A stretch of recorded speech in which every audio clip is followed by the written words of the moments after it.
I'm here to tell you a story about a gentleman by the name of Scott Loper, a gentleman whose story I just found out about today, and I had never heard about it before. I'm attaching the link to the Scott Loper story in his own words to this video. This gentleman was a resident of, he's an American citizen, but a resident of Canada for 11 years. During his time in Canada, and he's a former New Jersey police officer, during his time in Canada, he stumbled upon a illegal drug ring that the local police were involved in, allegedly. He was arrested, incarcerated, tortured by the Canadian government, held against his will, denied access from the consulate, denied, the embassy was not notified of his incarceration, which is a direct violation of the Vienna Convention. International law, which the United States and Canada both signed, indicates that should a foreign national be detained in the foreign country, that the country of citizenship is notified. That did not happen in this case. After Mr. Loper filed his complaint, the State Department indicated that they had received information from the Canadian government that Mr. Loper had waived his rights under the Vienna Convention and provided a document that was not signed by Mr. Loper. It was dated 3 years after his incarceration date, so it is a irrelevant document. To this day, the State Department will not do anything. What's interesting, and what's so interesting about this case, is that President Bush, a few years back, which you may or may not remember, most of Americans probably have no clue as to what I'm talking about, but there was a gentleman by the name of Jose Medellin.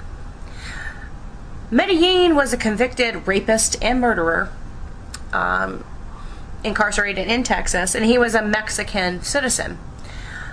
President Bush, upon the Mexican government was going to sue us for not abiding by Article 36 of the Vienna Convention because Mr. Medellin was denied right to consul. President Bush personally stood up for Medellin and said that yes, we must obey an international law and a new hearing must be held. Well, the Supreme Court overturned Bush's wishes. But in this case, it's our own citizen, President Bush. When the tables are turned and it's our citizen, why is your administration so quick to bury this and cover it up and not do anything for your citizen and constituent?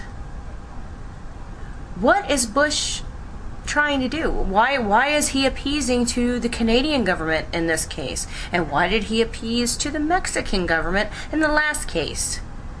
So President Bush places the wishes of foreign governments above the wishes of his own constituents? Are you folks sick of this yet? What else is it going to take to wake you up that your government is not sticking up for you?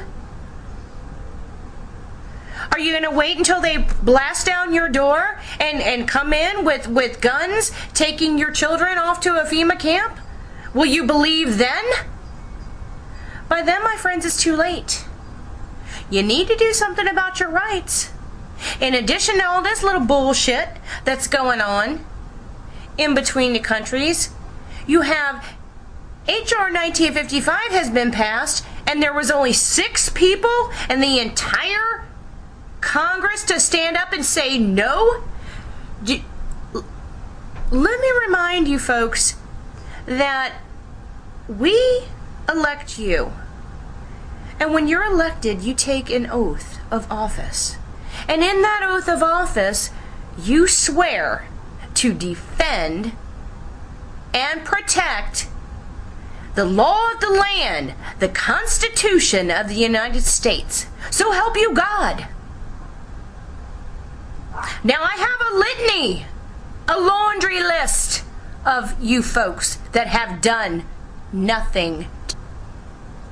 Now you're about to recess in a week. I want to know. This is a plea to Barack Obama.